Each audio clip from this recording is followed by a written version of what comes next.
Good morning to you, good day to you, good evening to you. Whatever time of day it is that you're watching this, I wish you the absolute best. My name is Freed. Welcome to The Art of Being Freed. This is a podcast that focuses on growth mindset for creatives.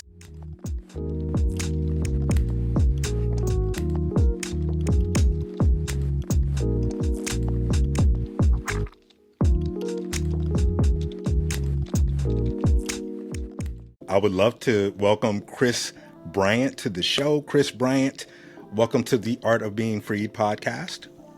Thank you so much for having me. I'm excited to have a conversation with you today, Freed.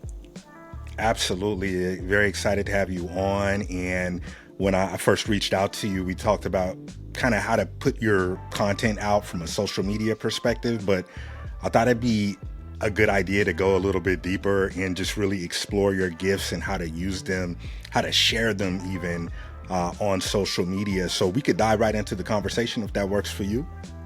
It definitely does. Let's do it. All right, perfect. So just from the context of, if I'm a creator or a creative type, but I don't necessarily share my gift with the world, right? Especially on like social media. Should I use social media or should I stay away? Because I'm kind of going back and forth on which direction to go. I definitely think that you should. I mean, it's the most exciting when you do that because I find, like our gifts are usually what we're really passionate about. And that's when we put out the best content. And sometimes we tend to overthink what we put out there. But if we just put less thought into the stuff that we put out there and really just, serve our audience, show our gifts, because it's really inspiring. And usually people who are watching it can really see your passion through it and it excites them. And we also don't want to assume what it is that people want to see from us. So we might be thinking, oh, people don't want to watch me rap or sing or talk about my poetry. But you never know until you put it out there, and you might be pleasantly surprised at the response that you get. And you never know who you can inspire to do the same. I think we should be inspiring people. We should be putting out our gifts and sharing it with others, but inspiring people to do it for themselves as well. Totally agreed. I know I struggled initially with just putting things out to my friends and family because they saw me in this one space, but now I'm introducing a gift that a lot of folks didn't know about.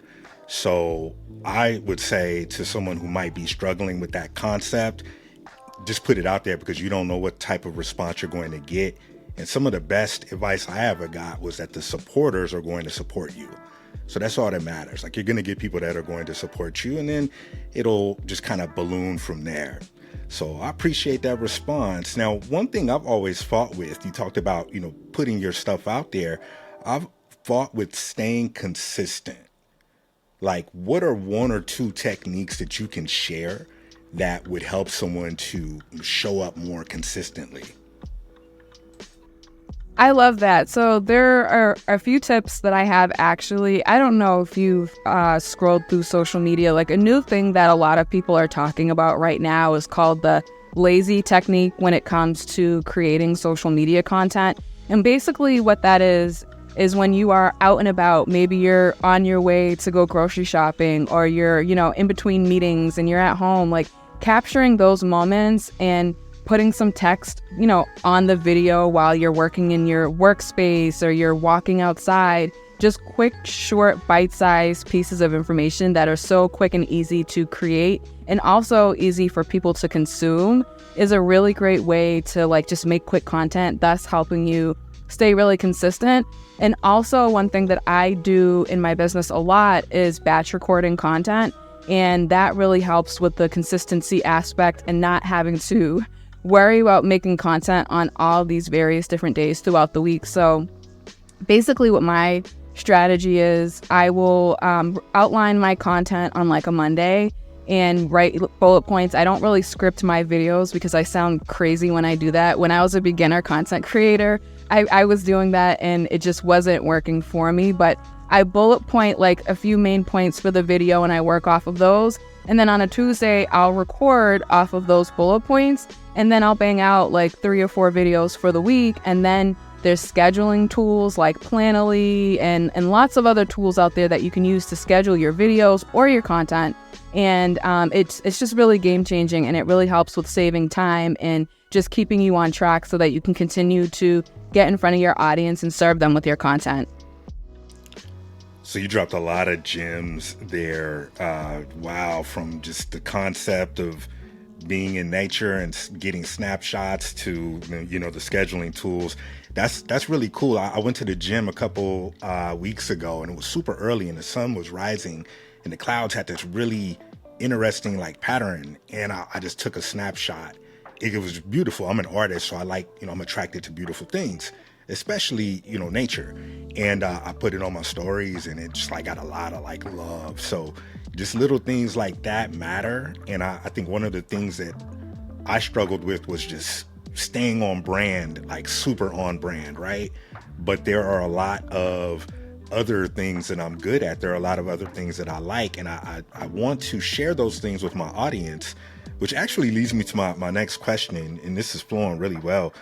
How do you know when to share what you're really good at, or even your personal interest in the flow of what you're already doing without alienating your audience? Oh, I love that. And you mentioned something else that made me think of what I'm about to say too, is we as creators and entrepreneurs, many of us fall into not wanting to pigeonhole ourselves. And then it's like, we only want to talk about these specific content pillars.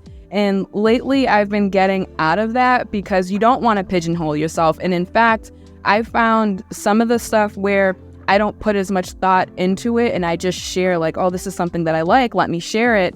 Those are sometimes the pieces of content that take off and do really, really well. And we never want to assume what will resonate with our audience. Just put it out there, and it gives you so many different ways of just seeing like, all right, what do people really, really like? And it allows you to just be true to yourself. So just test. I always encourage people to just test different forms of content, different types of ideas. You don't have to stick within, 1 to 3 things to talk about, especially when you're first starting out. That is like the most perfect time to really just test various different things, because you don't really have an audience yet. You don't really know 100% what people want to see from you. So you can go all in and just, all right, this week I'm going to talk about this, and the next week I'm going to talk about this. And I think it's really cool to do that and more interesting, rather than just talking about the same stuff over and over again. Get your gifts out there, your passions, just do it, I love that. Wow. Yeah. Don't pigeonhole yourself, right? I came in real hot there. Don't pigeonhole yourself, right? Don't assume what, other people may think. I know I always would struggle with putting scenarios in my head that hadn't happened, right? Well, if I put this out there, this person might say this or that to the specific person, which, that's not a good look. And then eventually I just started putting it out there, especially between 0 and 500 followers, like explore, put everything out there. When I did Freed podcast, I had like some raps on there, and I hadn't rapped in years. It was like, riding a bike. You ain't rode a bike since you was 10, and now you're like, 35 and get on a bike for the first time again. Still do it, but it was cool to put out there because I didn't really have an audience built yet. So I would say whatever your intentions are when it comes to sharing your gifts, if you're trying to monetize them, or if you just want to put it out there and just let the world know that you have this gift, just explore, right? Like put it out there with no fear, especially if you don't have a lot of followers. I try not to get caught up in follower. What do you think about like, follower count and like count? Like, does that really matter? Or It doesn't, because I've seen people that have 1,000 followers and they have 7-figure businesses. One of my coaches, he brought his business to multiple 7 figures without using social media at all. And he didn't start implementing social media until after the business really took off. And it's like, all right, now let's start using social media and YouTube and other places to get more clients. So I move away from focusing too much on the vanity metrics and instead focus on who it is that you serve and how you can serve them. And what is really cool too is just putting out content that is relatable. And that's why it's good to just, if you have your passions and your interests, or there are things going on in the industry that you're in that you want to talk about those things, because people are just naturally attracted to relatable people. I agree. It goes back to like when you just put the same stuff out over and over, there's not a lot of variety. It's just like, okay, it gets, stale. Like that's something that I'm actually kind of challenged with right now because I'm not a motivational speaker. You know what I'm saying? Like I put out growth mindset content and it comes off with the motivational vibe. I try to stay away from like the cliches, and make it real, which is why I'm happy to be having this conversation with you because now we can spruce it up and, talk about growth mindset and for creatives and everything in between, right? So I really like just the idea of just being relatable. And also I think that the followers are like they're definitely a vanity metric. You mentioned that. It's like, for me, I've made more money on LinkedIn and Twitter, with not a lot of followers and connections versus like Instagram. Instagram's kind of like the fresh hat you put on when you're about to go out. It's like, okay, now I can complete the outfit. You know what I mean? Like that's what that is. It's like when I got into doing the podcast, Instagram was more of a support to like a YouTube or whatever. And then I would say if you focus, I heard Alex Hormozy once said, like, if you do really dope stuff in real life, it's going to really come across online. So that's why I like to share my gifts like offline, go do art shows, put everything out there. So I think that's super cool. And one thing I love too, which I think because you have this gift, you're so naturally talented at art. I think it would be cool. Like the stuff that I like seeing online too is when people show how they're creating it. That would be something that I would love to see you do because I don't know if I mentioned this to you before. I think I have, but you had posted a piece of your work before and it really inspired me and it made me wish that I had kept drawing because it was something that I really loved doing when I was a kid. And for whatever reason, I didn't stick with it. And it almost makes me wonder, had I stuck with art, would I be, how good would I be at this point in my life? But that's something that is really interesting to me. And I'm sure a lot of other people showing how the art is created, like showing the start to finish, or the people that draw celebrities, or like you do all of that. So just showing how you make it, or maybe how you come up with your ideas, all that's really, really dope and something that you could probably tie in to what you do. I like that.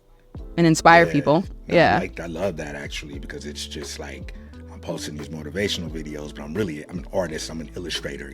I create media. So let me show you how see, the thing is, I'm in this like really tight space. It looks like dope around me, but it's just like, if I get the camera, like it's just going to look, with no excuses though, right? Like we're going to make it happen. Chris, I have to ask you this question. I wasn't going to ask you this, but I'm going to ask you, okay? Because you inspired me when you sent me music that you made, okay? And you don't have to go too deep into it, but have you considered, because I did hip hop a long time ago, back in, the day, like the mid 2000s, right? 2003 to like 2010. So for like 7 years, but I've been writing my whole life. And I was out there, I was, prolific. I was showing up, and I was showing up with quality. So I've been really thinking about, especially since you sent me some music that you did, getting back into music. And now I know how I'm going to present it. I'm going to present it through my animations, through my cartoons. Have you thought about, getting back into music at all? Do you still write? Is that something you're comfortable? Is that something that you're comfortable talking about? Because, super dope. Yes. Thank you. Yeah, so I consider myself definitely just a creative person. I loved when I was doing music. I was so passionate about it, so excited about it, and just to be able to create and spread my music and all that stuff. Have I thought about doing more music? Yes, I have. I guess the challenge with that is my other businesses, like the coaching and marketing stuff, takes up so much of my time. But yeah, I think with the right opportunity, I would definitely consider it, and it's still in me. And I love even just listening to music, like especially if you're having a rough day or you need some energy. I love music. But yeah, I would definitely be open to considering it. And it's something that I've thought about here and there. And yeah, don't be surprised if maybe one day you do see me drop like an EP or a song or something on social media. That's not too far-fetched. That's so dope, right? Like Gemini wired. right? Super dope. I was like inspired by the videos.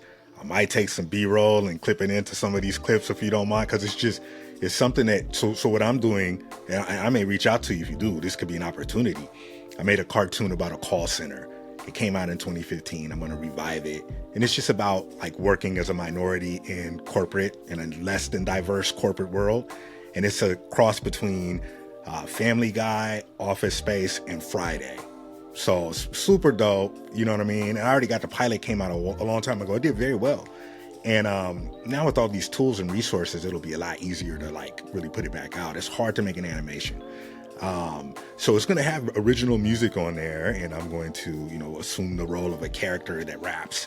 And it's going to be fun because I don't have to come out with all this crazy bravado. And at this point in my life, I'd be rapping about like, being a freaking YMCA sports dad and stuff, you know what I mean? So it's like, let me like channel that energy into like a character that I could create and share through the animation. So I may reach out to you if you want to, get on and be a character's voice. You know what I mean? I think that would be super dope.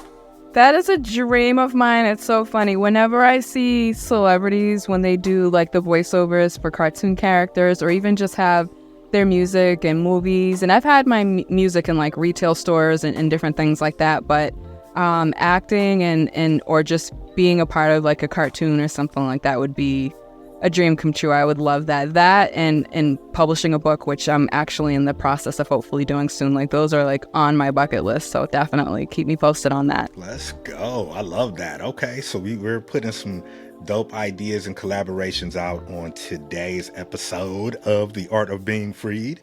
So Chris, I'm going to go ahead and just pass the mic over to you and just give you the space to tell our audience more about your services and where the people may be able to find you. That'd be super cool to have you do that. So I'm going to mute out and let you do your thing. Okay.